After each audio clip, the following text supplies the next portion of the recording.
Hey everybody, welcome back to the Business Hustle. Today we have Michael Chandler in the studio with us. He's going to share some of his story. We've got Henry in the corner as well, and Henry's primed with some questions. Henry, started out with the first question. Go easy on the first question. Go easy. Okay. Michael. Yes. Who are you? Who am I?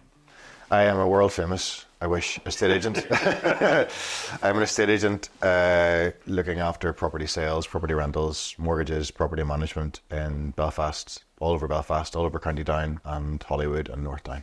Fantastic. So obviously we've known you now for the last 3-4 years. Yep. Got to know you as a person, got to know Laura, Cammy, and we know all about the family business and stuff like that. I want to ask very simple questions. This business hustle is all about giving back, about helping, encouraging, because we all come to waypoints in business where we're going, what am I doing? Yep. Should I be doing this? Should I be doing something else? Life has to be easier. Businesses definitely have to be easier. Tell us, go back to the story where when you were starting out, borrowed laptop. Yes. Walking with leaflets with Yes. Laura down the Armour Road. Pregnant, yes. So we all look at you now and go, oh, he's doing really well. He's got a lovely showroom in the Armour Road, got a lovely showroom in Hollywood, and everything's brilliant. Oh, sure, it's easy. It's never been a problem. Back to the start, it was the recession, it was 2009, and everybody that spoke to me said, you're mental, don't even think about starting a business in the recession. Why on earth would you do that?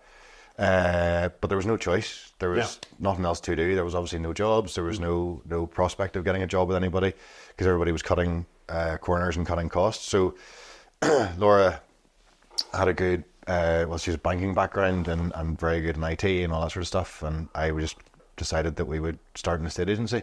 There was, obviously my dad was in the business, but we never worked together. But I had a grounding of it from whenever I was younger.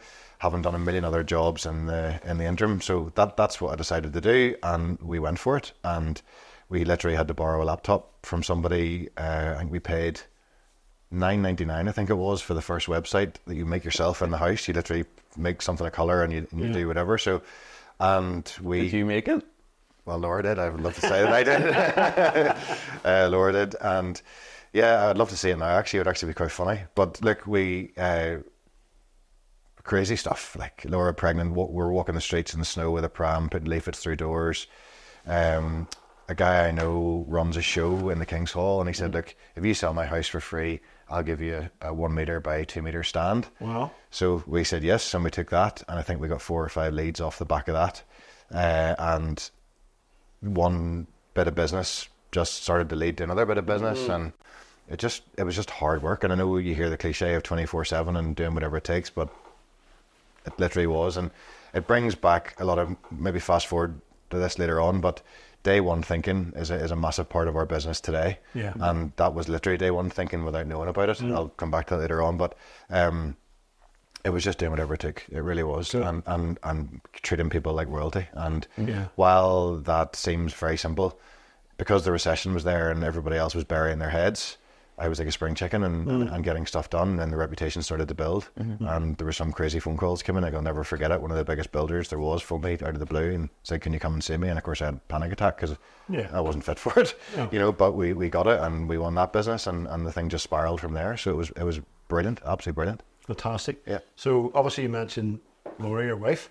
So where did you meet? How did you meet Laura? I'd love to say something exotic, but it was in the pub in Belfast. I was actually sober as well. I was driving and we met and haven't stopped talking since that moment, I don't think. Very good. How was that now, Michael? I shouldn't know the answer. About 15 years, I think. 16 years or so. And she was in a banking background when you had met her. Yeah.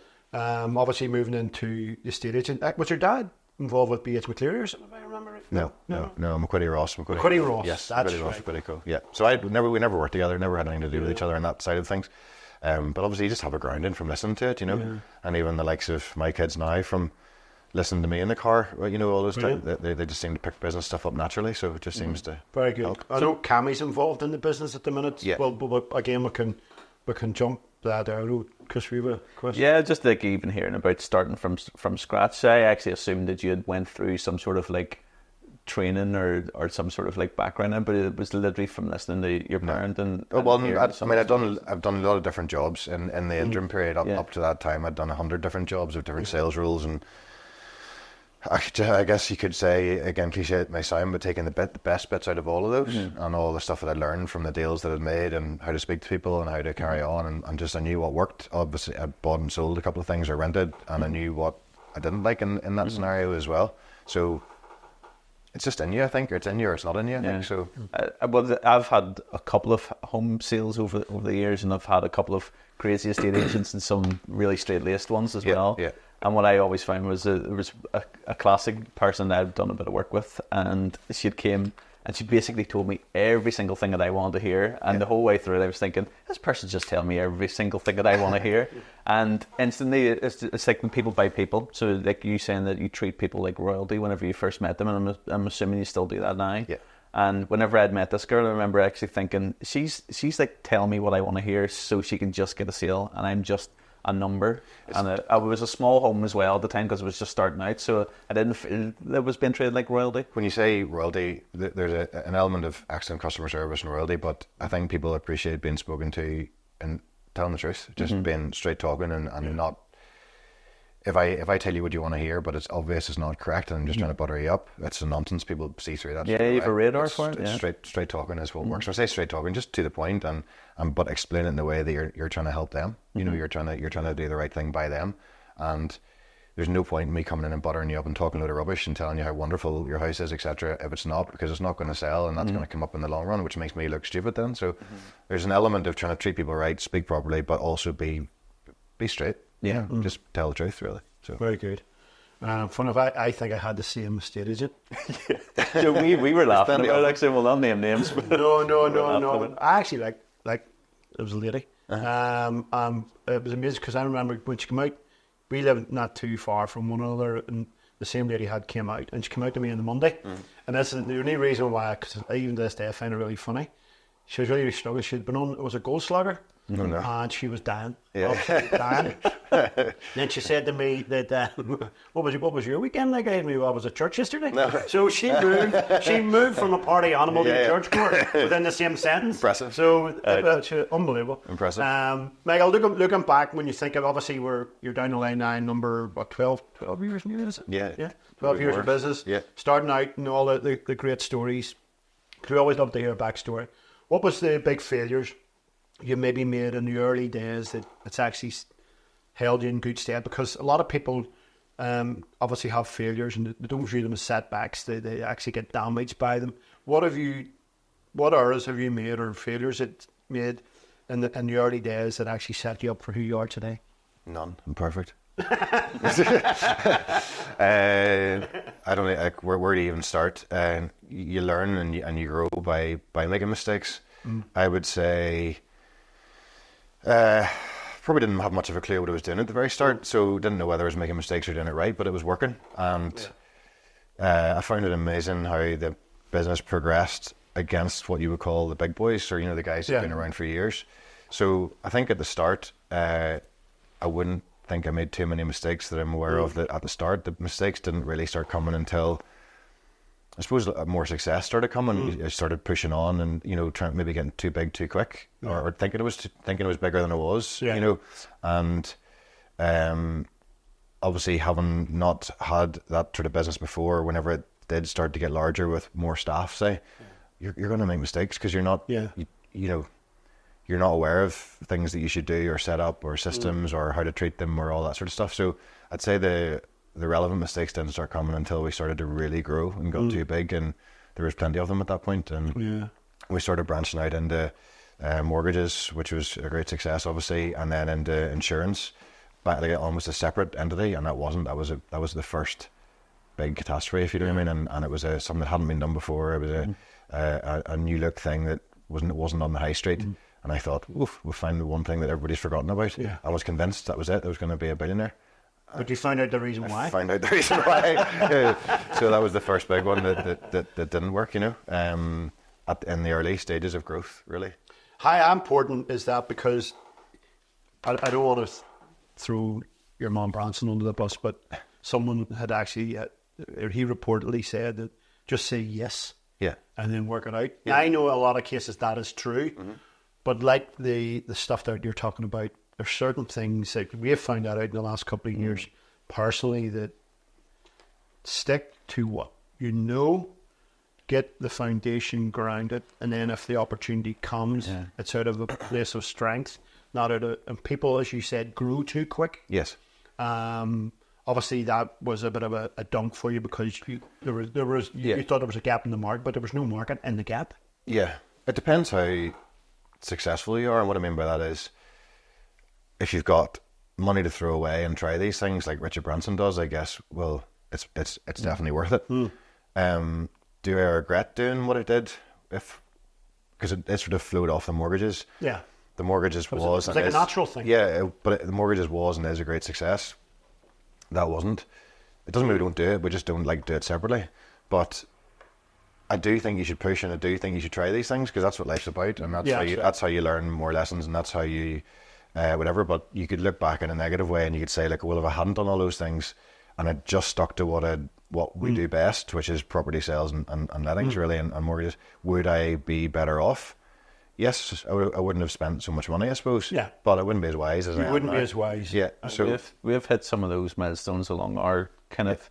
We would go into meetings and we would say yes, and then go out and literally go on to Google and type, how do you set up this type of system, or how do you design this, or how do you create an ad for TV? So a lot of the times we thought there's no reason why we can't say yes and then learn and scale and grow. But on that journey, we've made a ton of mistakes, and it's experience. You can do nothing. You can do nothing and go nowhere. Or you could do 3 things, and if one of them sticks, you're one further ahead. But it is very much how much are you going to spend, and how much of your time are you going to spend doing that. So just be careful is probably the way to do it. But I wouldn't not do something. Yeah. But definitely you get wiser as you go, and probably as you more cautious as you go. Where at the start you're like, yeah. But sure, that's how you get. Obviously you've built some key relationships over in the early doors of starting Michael Chandler Estate Agents. Yeah. Have they influenced you? Can you look back and go, that person was key at that point? Or because obviously Christopher and I are very networky, and I don't like the word network, but we love being around people who are going somewhere. How important is that for you, Michael? And personal development, because I'm a believer you can't grow your business beyond you grow yourself. No, agreed. Massive. I think people are huge in your growth journey. Like another thing I did at the very start was, for example, exactly what you're talking about, was join BNI network, which is a thing where you go in the mornings. It's like, I remember it was 6 or 7 o'clock in the morning. You're like, oh my God. And you've got to stand up in a room with 30 or 40 people and tell them. Heart goes. Yeah. You're like, sweat is running off your wrists as you're trying to tell them who you are, and you forget as you stand up who you are. And I never forget doing it the first time. And I was like, get me out of here. And as soon as the thing was over, I was trying to run for the door to get out. And a guy tapped my shoulder. And I said, look, do you rent? Obviously you said you rent a property. Would you do one for me? And I was like, what? Yeah. He said, where is it? And he told me, and that was fine. And I said, what's the fee? And he said, it was 600 quid. And of course, then I got went and did it, got the business. Okay. And then I got the letter about joining the group. And of course, how much was that? 600 quid. I was like, oh no, I'm in front for that. Now I've got to join this thing. But actually, you ended up in a group of solicitors, property maintenance guys, real tight sort of. There was people there who you didn't want to associate with, but there weren't any relevance to you.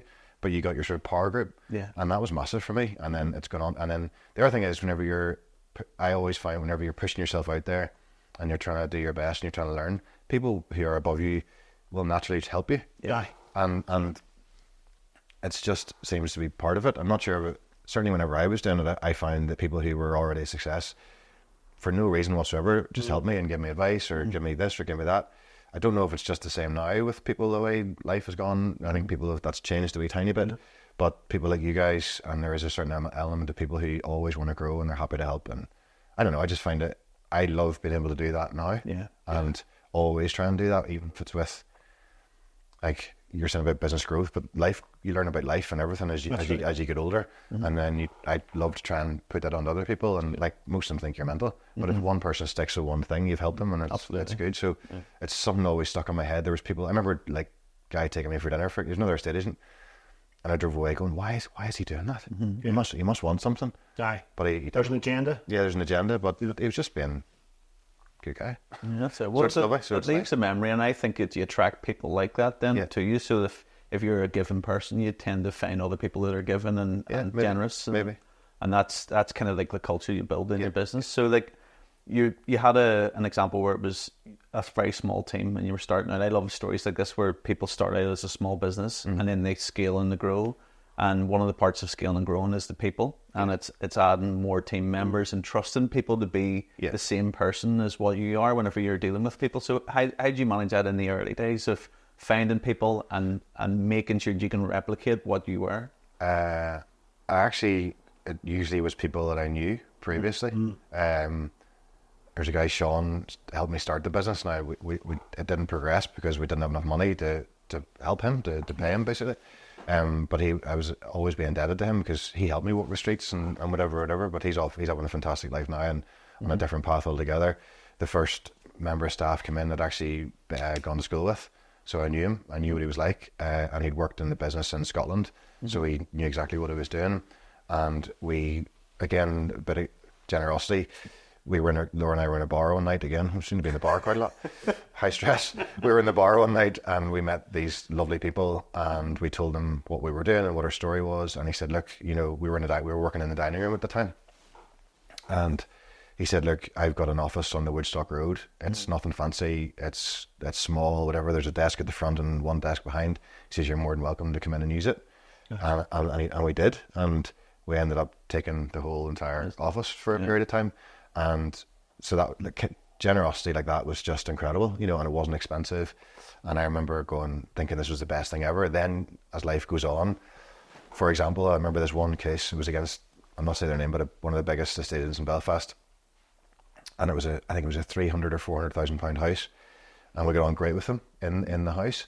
But for some reason, he said, I want to come and see you in your office. And I was like, no, you can't. I'll meet you in a coffee shop, or let me take you for lunch, or I'll meet you wherever. No, I want to come to your office. I'm going to call the time. I'm going to call that other agent first. I'm going to call that other agent first. Yeah. And then I'm going to come and see you. I was like, oh my days, that's it, gone. There's no. We had no properties on display with no sign. It was just a desk in an office. And sure enough, and he came, and I was like, well, that's not screwed. There's absolutely no way. And he gave us the business. And I remember just, you're like literally just sitting going, why? I wouldn't. It didn't make sense. But that's a classic case of he must have bought into energy and who we were and what we were trying. And we made promises, I presume they made promises, and maybe he believed that we'd keep them. I'm not too sure. And sure enough, we had a great relationship and sold the house. So it just shows you, I think if I had looked back, maybe mistakes was I always thought I had to have a big office and always thought have to do this, have to be. No, just focus on natural growth and because be brilliant. He must have bought into you in some shape or form. Maybe, James Caan, the Dragonstone guy, I read his book maybe about 7 years ago. He said a very similar story. Yeah, because he wanted an address in Mayfair. But the only thing he asked this guy, said, was Michael Chandler, says, you got somebody, there's nothing here. He says, the only thing I have is a broom cupboard out the back. Yeah. And he literally had to put the chair around the back of you couldn't get into the thing through the door, wouldn't fully open. Yeah. And he said that he had this few important meetings, and he said, well, I'll come to your office. He says, oh, I thank you for lunch. The exact same thing. The next thing was, this guy would not say no. So the next thing was, the guy arrived at the front door of this building. Yeah. He got out of his broom cupboard and went down. He says, oh, you need to go around to some big restaurant. Coffee shop, yeah. It's absolutely manic in there. Yeah. But it's the same, but somewhere along the line, that was a big turning point for him, was that somewhere along the line, people will buy into people. I'm a big believer that long after they forget what you said, they'll always remember how you made them feel. Yeah. And I think people organically want to deal with good people. Well, I mean, to push on that a wee bit further, that's one side of the story. And probably wasn't very long after that we opened a massive flagship office in the Omer Road. And I thought, this is it. We're made. The floodgates are going to open because we have an office. That's right. I'll never forget it. It was all kitted out. It looked like a palace. And we were going, right. That's us. We're here. And I remember opening the doors and then going,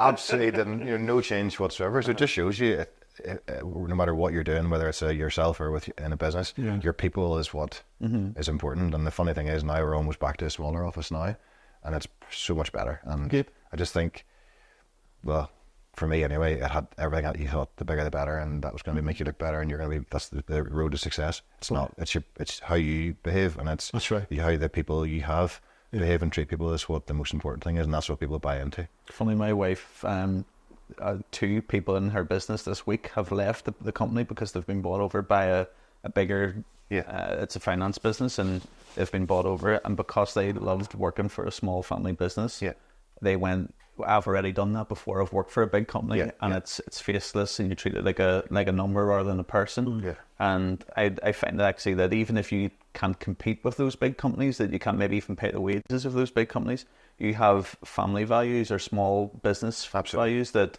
absolutely matter way more than in some cases finance does to people. Agreed. Yeah, definitely. We were talking about that for the 3 to 5 club on Thursday there yesterday, actually.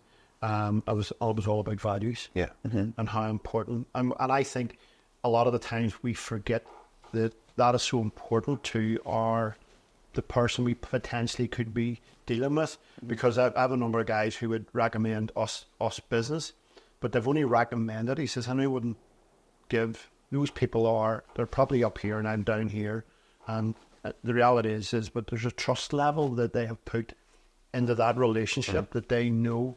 That as much as these guys are maybe up here, there's a trust value there. But that comes back to your values. Yes. If you look back to, obviously, 12 years ago when you were walking the boards with the leaflets, how have you progressed as a leader? Can you look back and go, there's different things that happened. I had to grow. My first staff member, I wasn't responsible for me and the family. I was now responsible for a person with a mortgage that I did out. Yeah. What do you look back and think were the key leadership things that you've maybe gained and grown? Obviously, experientially, we've all learned from our mistakes. Is there anything that you could maybe share with the guys who are watching this? What leadership skills when you're scaling your business, what do you need to grow with it? Yeah. I think for me, you mentioned values earlier on there. I think you have to totally know and understand your own values, but also the values of the business that you're trying to run. Yeah. And I think at the very start, it was micromanagement and trying to make everybody do exactly the way I did it, and studying everything, and was all over everybody, and probably it was just relentless, it was far too much. And what I've learned over the years is if you have your values right, and if you're sitting interviewing somebody, or you have somebody coming to work for you, you have to believe in them, you have to understand them, they have to be very similar to you in mentality and person and their values, I guess, and that will then allow you to let them go and let them do what they do, and let them grow, and be there for them to help them become a better person and improve themselves inside of work and outside of work. I think it's linked. You can't just be a machine when you walk through the door. You've got to be the same outside. So I think learn to trust people and learn to step back and let them run, but make sure you're there for them whenever that's it. Something goes wrong. The caveat to that, and we've all faced it, anybody who's had staff over any length period of time, I want to deal with how do you deal with disappointment. Because, and this is where you and I talked about this before we come on air, was that to yourself be true. You and we, people come and people go. And there's times where you pour your heart. And I was actually speaking to a business owner recently who poured his heart and soul into this guy to scale him, to bless him, to encourage him, to finance him. And the guy ended up not doing so nice things on the business type of thing. We've all faced that. How have you dealt with that disappointment without it actually making you cynical? Because the guys out there, both anybody who's got 5 or 6 staff, you've given your heart to soul to someone and they've walked out. Sometimes with business, wouldn't it? It's a tricky one, that. I've had a lot of that. More so in the recent years, the later years of business. I've had some people who I would consider friends and very, very close to me on a number of different occasions on both sides of the business, who have, I guess, you feel betrayed, you feel let down, you feel upset, you feel disappointed. What the hard part for me is not, I love seeing people do well. And I've always said to people, if you wanted to go off and do, whether it be a different career or start your own business, I would love to help you. And there's enough business for everybody here. But there's a lot of people here they don't do it honourably, and they don't, and they'll try to steal your business, and they'll do whatever. And I just find that very hard whenever you've given to them, helped them, paid them, looked after them, helped them grow, etc., etc. It's hard not to take it personally when they treat you like that, because you're like, how can you possibly do that to somebody who's supported you for the last X amount of years? And that's the hard part. And yeah, it is hard, and I don't think there's anybody who can just go like brick wall, because it depends what type of boss you are. There's guys who run national companies and stuff, and people are just numbers. It's irrelevant. They don't even know them, and then there's no feeling. And I've been in that. I've been in that corporate world, and I didn't enjoy it. Hence why I wanted to do it my way. So that's very different. But whenever you're running what is seen as a family business, if you like, and it's quite close, and that happens, it's so disappointing, because you want people to do well, and you want them to fly, and it's not going to hurt me. Yeah. But why do it the wrong way? Why do it the wrong way? It's very, very. How have you dealt with the disappointment going with that? Where you've used the experience rather than using you. The way I've done that is, once I've calmed myself down, is what are the benefits and what have I learned from it? It's as simple as that. And why have they done what they've done? And then deep dive and find out how's that going to benefit me? What have I learned from it? And then be thankful for what I got, what we did whenever we had them, and the growth that we had. So and then try and make sure that doesn't happen again. Okay. So it's all about trying to get rid of the disappointment and anger and take a positive out of it, and then crack on and go again, and then try and learn to trust the next person. Yeah, so I've been driving through Belfast for years, and I've noticed your signs up everywhere. Yeah. And we've done a bit of work with you in the past. Yeah. And I always thought that's a very sharp looking sign. Whenever you drive by, it's always sharp looking, it stands out. Yeah. It's pink, it's black, and we'll maybe put it up on screen. For the first time we ever met you, I thought, this guy's got everything dialed in, and it's really slick. And whenever we met you, then you'd said, I want to upskill myself. I want to grow my social media. I want to grow my presence, and And every time we have ever actually worked together, I've noticed your push to have things really sharp and really slick looking, and across the whole business, even from visiting your Hollywood store the other week, I'd noticed that the same perfection and excellence is everywhere. And for you doing that as a business and trying to push yourself to be really professional, basically in front of the right people, because you want to portray that you can be trusted, and that your brand's clean and clear and concise, and everything that you do is going to be professional. Yeah. How have you went from where you started out years ago to where you are now, and what's the challenges for social media, for your website design, for your marketing, attracting people? It's probably a disease or something. There's probably letters for it. But I've always been absolutely adamant that things have to be perfect. I just can't deal with things whenever they're not done right. So I'm quite sure there's something wrong with me. But and my wife would also say that. But it was from day one. It had to be right, and it had to be the way I wanted it, and it had to be on point. So I felt proud of it, and I'm very proud of what I've done, and want to be proud of everything that we put out, and I want to be proud of I want every customer to enjoy it, and I just want to be, like you say, the signs have to be perfect, everything has to be just on point, and I think that's a big element of running a successful business. I think you can tell when you drive past somebody or see somebody, or no matter what element of business of the industry you're in, if somebody isn't on point, I wouldn't use them. And that's kind of the way I go through life, that I buy off people that, or I'll deal with people that I would buy off. And if I'm looking at an office of any type, for example, and I think they haven't even washed the windows, they haven't gone, well, if that's how they portray themselves, and if that's how they put themselves out there, I don't want them doing my mortgage or property sale. So luckily over the years I've been surrounded by some fantastic people, and others who've helped me keep that in tap. And then I've always been trying to be a leader as far as what's next in the industry.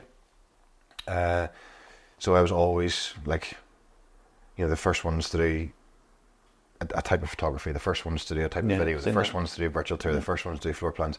Problem is, in our industry, everybody just copies you. They're watching everything you do and they just copy, so you don't get it for very long. But I've always tried to stay ahead of the industry, if that makes sense, and be a first mover. But I enjoy it. I actually enjoy that. That's part of the bit that the business running is part of the bit that I actually enjoy or really enjoy. And then obviously I'm getting a bit old now, but the stuff that you guys are experts in, the social media and the videos and the creativity is not really in my comfort zone. Yeah. But in fact, it's far from it, and you've made me do some horrible things, jumping out of bushes and everything. But are we praying for that at the minute, Alex? Oh no. Yeah, so we want to show a clip actually on screen for one of these shots. So when we had first met Michael, perfectionist, wants everything looking really sharp, everything really clean, and because he wants to sell the bigger homes and be competing with all the other businesses that are in your space. Yeah. And we had said, like, let's do some kind of like tours of homes and things like that, but for some reason he couldn't say this one word, and it's on this clip. We're going to play it now. Yeah. So here we are in the Rosetta. Rosetta. 2, 1. So here we are in the Rosetta. Oh my God. Right, wise up. 3. I can't do it. Hold on. Rosetta. How is that even possible? 2, 1. So here we are in the Rosetta area of East Belfast. We're not in East Belfast, we're South Belfast. 1. So here we are in the Rosetta area of South Belfast. What that was one of the worst days of my business career. Also one of the best. It was crazy. But that went viral. Yeah, and that's where my kind of point was going to be, is that sometimes that you strive to make your business look, everything's working, everything's perfect. You've got to be human as well. And sometimes removing the human factor from it, there's this kind of perfect robot running, it stops you engaging with the people behind the business. So whenever someone's probably seen that, and they've went, these guys are fun and they're human and they make mistakes, and yet you're very professional. So like if you go onto your website, it's very professional, very slick. And what's kind of your thoughts now, maybe down the line, that you've seen that in some cases that you can show some of the... Well, in our industry, it's the typical thing to shout about is that you're the best and the biggest, and you sell the most houses, and you it's all just we're the best, we're the best, we're the best. People are sick of it, and they know it's not. They all can't be true. Yeah. And every estate agent has an award, and everybody has this. It's just nonsense, So I think to be just who you are, and just, I think I said at the start, just talk like you're being normal. Don't put marbles in your mouth. Don't big things up that aren't big, and just be yourself. And it makes it enjoyable because you're not being fake. You're being who you are. And we actually have that video on the homepage of our website now, rather than very good. We're the best and we're the biggest. And we're getting great feedback about it, and we love it. That's so good to hear. Again, thanks to you guys for that embarrassment. But I mean, honestly, I was walking through Enniskillen town, and somebody went, "You're the guy that can't say," and I went, "You're the guy that can't say." Yeah. So as bad as we thought it was at the time, it was brilliant. So it's good to do that sort of stuff. It really is. So you'd mentioned about you love to be in the forefront of new technology, so like 360 floor plans, all those kind of really good things, and people very quickly copy you. So I know that you're spearheading something at the moment as well, we've been chatting about, but whenever you develop something like that and you go, right, here's something that's new to Northern Ireland and it's going to set you apart, do you worry about other people coming in to copy you, or do you feel that being first to do something is kind of what you are and who you are? There's no point worrying about it, because it's going to happen. It's going to happen. There's no point. And yes, I do stress about it. And yes, and you see it, you go, oh, for goodness sake. But it's just life. And take it as a compliment as well, But I'd rather be the person leading and doing it rather than following. So that's all you can do. And it's the same in every industry. It's exactly the same throughout the world, Even social media, like, if you're trying to come up with ideas, go and look at what the best are doing, and then copy it, or copy it, but use it as a... put your own stamp on it, and bring your own culture and values to it. Absolutely. Culture and values are huge in business, absolutely huge. And in truth, as we've got bigger and bigger now, and you forget all, you just get so engrossed in the day-to-day stuff and going on. Like, only recently, in fact, the start of this year, we said, right, hold on, stop.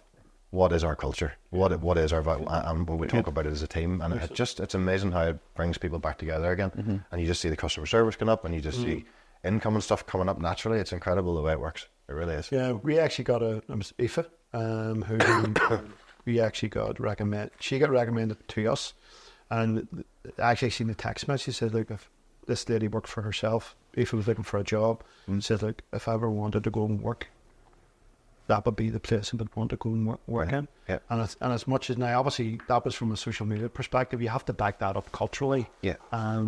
You know, all the guys hate Chris. You know, we'll put that out there. No, but all joke aside, that is really, really, and you can't hide it. And that's the thing. That's the thing about me when you're culture, because, you know, as much as you want to put, as you say, you put that public domain face on, the reality is when they get to know you, it has to wear up. Absolutely. It has to wear up. If you were looking back, because you've sent me these, which is very annoying, you'd always send me a book with, you know, you get the leg book with the book, you know, the legs on the sunbed. What would be the sort of, talking about influence? Michael's legs on the sunbed? Oh, They were absolutely gorgeous too. yeah, lovely legs. I can't even remember. I just remember his legs. What would be 1, 2, 3 books that you would look? You said, "What? Wow, that made an impact." You missed. Well, some of it was kind of industry related. I love getting better. I love improving myself. I enjoy listening to.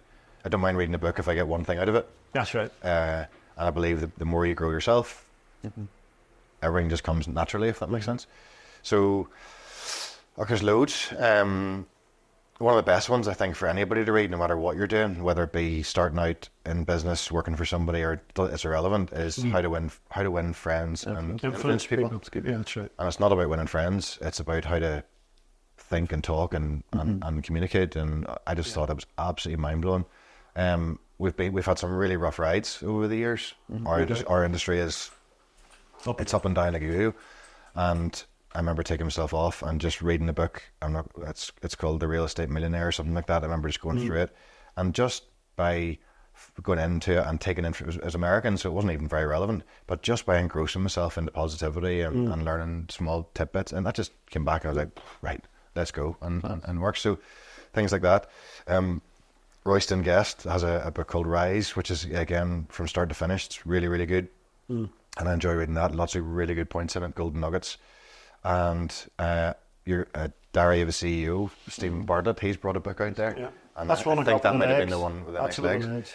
eggs. And again, it's just small points and things to make you think and things that you know but aren't at the forefront of your head, you know. So there's a time and a place to read novels and chill out and relax, but there's also a time and a place to better yourself. And I think better yourself should be as much as you possibly can. And I think people who watch TV, listen to Cool FM, read the Sun newspaper, that's time you could be spent improving yourself or learning. And it doesn't matter if you're trying to be the best at this, but even just reading about how somebody else has done something, it's actually fascinating. Yeah. So but you have to enjoy it, and I do enjoy it. You have to enjoy it. You know, I'm Belle's godfather, Christopher's daughter, and I've loved how he's influenced his 2 guards. I know obviously the boys, and obviously Cammie's involved in the business at the minute.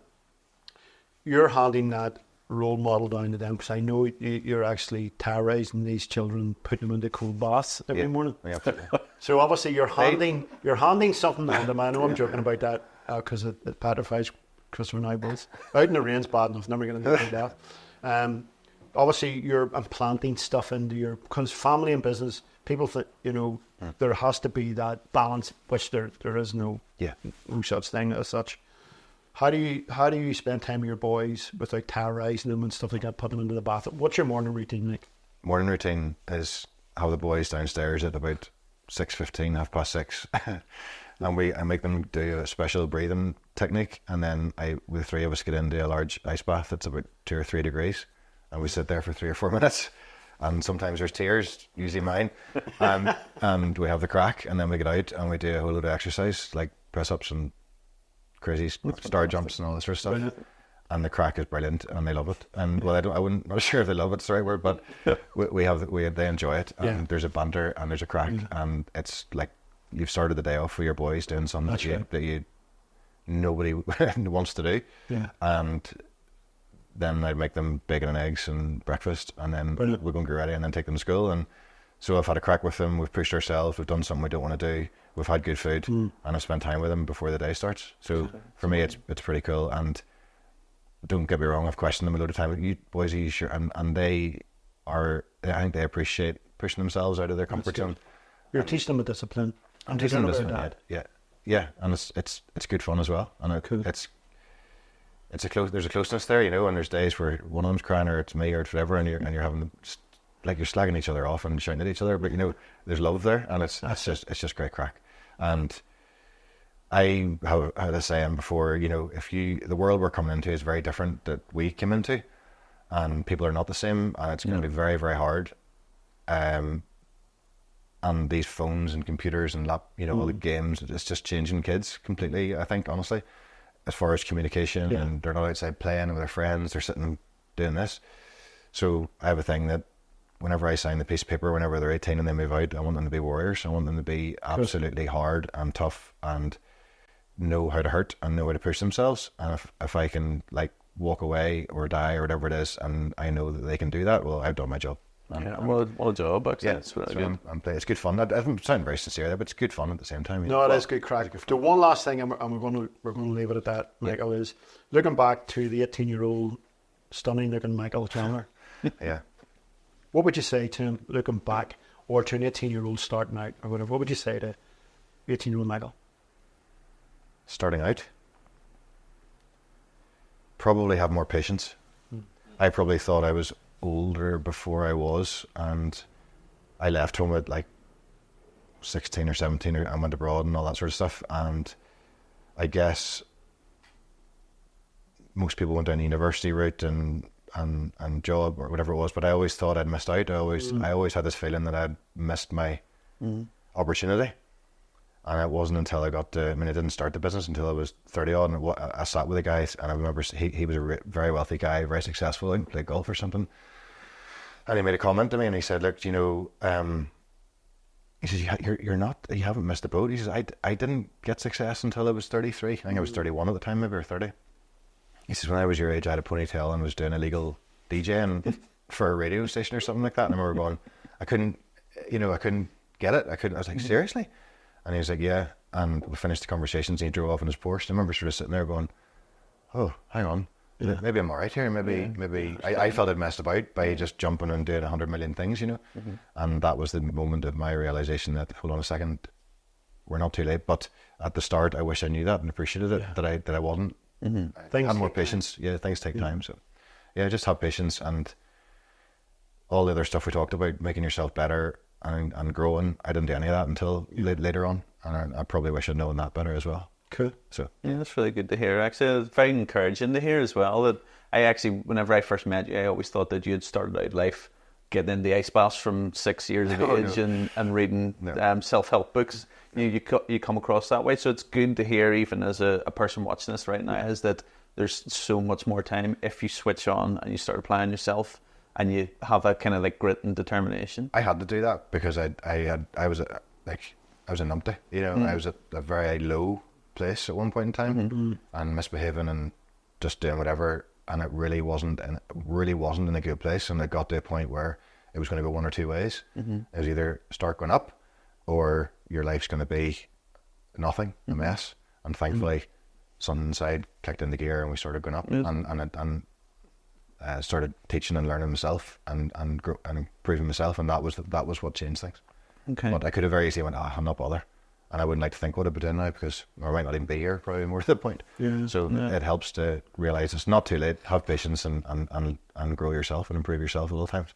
Yeah, well, Michael, look, thank you so much for coming in, sharing that story. Actually, it's been inspiring, and I'm sharing, if anybody's watching this today and they're listening to that story, probably one of the biggest key takeaways for me is that if you spend the time to work on yourself, you can end up like Michael Chandler. Oh, gosh. I'm not sure you want to do that, but hopefully that's been just telling the truth, so hopefully it's helpful. So thank you very much for having us on, and thanks for all the work you do with me with social media and all the marketing, and it's just class. So great. It's good that you've become a friend to the business. You've become a friend to us, and we're the better for it. It's been a pleasure.